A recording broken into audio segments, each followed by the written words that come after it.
और पंजाब के किसान काफी वक्त से हरियाणा की सीमाओं पर, हरियाणा पंजाब के बॉर्डर पर धरने पर बैठे हुए हैं, धरना लगाकर बैठे हुए प्रदर्शन कर रहे हैं। इनमें से एक बड़े नेता हैं, किसान नेता हैं जगजीत सिंह डल्लेवाल, जिनका आमरण अनशन लगातार चल रहा है और उस वजह से उनकी तबीयत बहुत ज्यादा खराब हो चुकी है। अब पंजाब के मोगा में किसानों ने महापंचायत की और ये महापंचायत शंभू और खनौरी बॉर्डर पर चल रहे किसान आंदोलन के समर्थन में हुई। इसमें आंदोलन को लेकर आगे की रणनीति तय कर ली गई है। अब एक सवाल बार बार ये उठ रहा है कि क्या सभी किसान संगठन एक हो पाएंगे?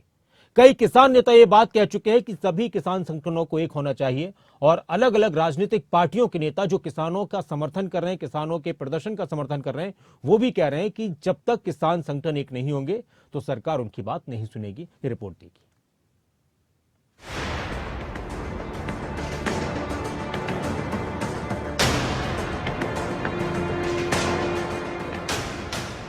तस्वीरें हैं पंजाब के मोगा की। किसानों का भारी हुजूम है। मोगा में संयुक्त किसान मोर्चा की महापंचायत हुई। फैसला लिया गया कि सभी किसान संगठन शंभू और खनौरी बॉर्डर पर चल रहे किसान आंदोलन के समर्थन में एकजुटता के साथ आगे बढ़ेंगे। महापंचायत में प्रस्ताव पेश हुआ जिस पर सभी यूनियनों के नेताओं ने सहमति जताई है। पहली बार होगा जब किसान आंदोलन में एसकेएम और इसमें शामिल किसान यूनियन शामिल होंगी। करीब 11 महीने से सिर्फ जगजीत सिंह डल्लेवाल का संगठन संयुक्त किसान मोर्चा गैर राजनीतिक खनौरी बॉर्डर पर और सरवन सिंह पंधेर का किसान मजदूर मोर्चा शंभू मोर्चे पर डटा हुआ है। एक तरफ किसान आंदोलन के बड़े चेहरे के तौर पर सामने आए जगजीत डल्लेवाल आमरण अनशन पर है। हर दिन सेहत नीचे गिर रही है। भारतीय किसान यूनियन के राकेश टिकैत कह चुके हैं कि आंदोलन पंजाब की धरती पर है, इसलिए केंद्र को फर्क नहीं पड़ रहा।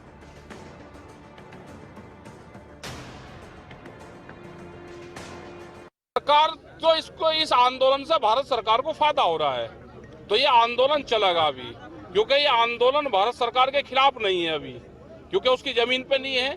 इससे 3 लोगों को नुकसान हो रहा। पंजाब सरकार को इसको नुकसान है तो भारत सरकार को फायदा है। सिख समाज को नुकसान है कि जो वहाँ के दुकानदार है वे हैं, सड़कें हैं वे बंद हो रही, कि सिख समाज और किसान संगठन रास्ते बंद करते हैं, तो एक जो निगेटिव वो जा रही है, तो भारत सरकार इससे बड़ी खुश है। संयुक्त किसान मोर्चा के नेता अब तक शंभू और खनौरी बॉर्डर पर चल रहे संघर्ष में शामिल नहीं हुए। हालांकि कई नेता शुरू से चाह रहे हैं कि किसान एकजुट हो जाएं। देखिए, अब ये तो पंजाब सरकार और पंजाब की धरती पर किसान बैठे हुए हैं और पंजाब में श्रीमान केजरीवाल जी की पार्टी के मुख्यमंत्री हैं, उनकी सरकार है। अब वो क्यों नहीं जाके देख रहे हैं? क्यों सुप्रीम कोर्ट के आदेशों की भी अवहेलना कर रहे हैं? क्यों वो स्थिति को खराब होने दे रहे हैं? क्या उसके पीछे भी उनकी कोई गेम है?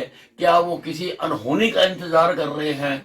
तो ये पार्टी तो कुछ भी कर सकती है। तो कहीं ना कहीं देखो, बात ये है कि अब समय आ गया कि किसानों को एक होना पड़ेगा। मैं किसान यूनियन की बात नहीं करता, मैं किसानों की बात करता हूँ कि इस देश के सब किसानों को एक मंच पे इकट्ठा होना पड़ेगा, क्योंकि वो आज भी 52% इस देश की आबादी खेती से कहीं ना कहीं किसी न किसी रूप से जुड़ी हुई है और इससे बड़ा कोई वर्ग नहीं हो सकता। और जब ऐसा किसान जुड़ेगा तो उसके साथ कमेरा वर्ग भी जुड़ेगा और तब जो आज लड़ाई है उसका समाधान राजनीतिक रूप में किसी की हिम्मत नहीं होगी कि किसान की जो उसकी समस्याएं हैं उसका समाधान ना हो। समस्या भी क्या है? मैं तो ये मानता हूँ कि लड़ाई जो है वो इस बात की है कि इस बढ़ती हुई अर्थव्यवस्था में जो आज हम ये कहते हैं कि 5वीं हम बड़ी अर्थव्यवस्था बन गए, उसमें किसान का हिस्सा बताओ। संयुक्त किसान मोर्चा में 40 नेता हैं। हालांकि अभी तक किसानों का मोर्चा अलग अलग नजर आया है। पंजाब के बठिंडा में महापंचायत में फैसला हुआ है। शुक्रवार को 101 किसानों का जत्था खनौरी बॉर्डर पहुंचेगा। 6 सदस्यों की कमेटी के साथ खनौरी मोर्चे पर किसान नेता महापंचायत में पास प्रस्ताव को रखेंगे। 15 जनवरी को एकजुटता के लिए पटियाला में मीटिंग होगी। 26 जनवरी को ट्रैक्टर मार्च की भी तैयारी है। संयुक्त किसान मोर्चा में पंजाब, हरियाणा और यूपी समेत कई राज्यों के किसान संगठन हैं। अब किसान महापंचायत के जरिए सभी संगठनों को एक बैनर तले लाकर आंदोलन को नई गति देने की कोशिश हो रही है। किसानों की मांग है कि फसलों के लिए एमएसपी की कानूनी गारंटी के अलावा किसान कर्ज माफी, पेंशन को लेकर सरकार अपने वादे पूरे करे। किसानों ने महापंचायत कर एकजुटता की हुंकार भर दी। ब्यूरो रिपोर्ट, खबरें अभी तक।